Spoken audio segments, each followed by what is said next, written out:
ውስጥ ለውስጥ እየመጣ አዋርዳለሁ የሚል ሰይጣን በፍጹም አይችልም። የክብር ሪከርድ ሰብረሃል። ሌላ ክብር የለም። የክብር ጥግ ደርሳል። በኢየሱስ የሆነውን ሰው ሰይጣን ሊያዋርድ አይችልም። ለምን ካላችሁኝ እግዚአብሔር አምላክ በኢየሱስ ክርስቶስ አማካኝነት ከመሬት አንስቶ ወደ ሰማይ አድርሷል። አድራሻችሁን ያላወቀ ካለ ይስማ። ከምድር ወደ ሰማይ ደርሳችኋል። በፈሰሰው በደሙ አማካኝነት ወደ ሰማይ ደርሳችኋል። ወደ ቅድስተ ቅዱሳን ደርሳችኋል። በኢየሱስ ክርስቶስ በመሳባችሁ ምክንያት ወደ ቅድስተ ቅዱሳን ደርሳችኋል።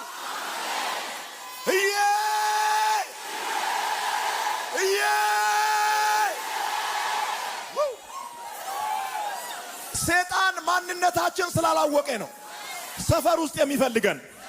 እኛ ከሰፈር ወጥተን ከሰፈር ተስበን ወደ ሰማይ ደርሰናል።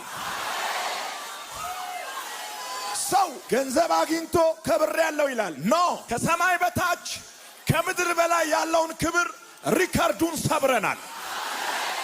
በኢየሱስ ክርስቶስ አምኖ የዳነውን ሰው ሰርፕራይዝ ሊያደርገው አይችልም። በምንም ሊደነቅ አይችልም። ምንም ይዘህ ብትመጣ ዋው ልታሰኘኝ አትችልም። የመጨረሻ ዋው ላይ ደርሻል። ለአንዴና መጨረሻ ዋው ብዬ ቀርቻል።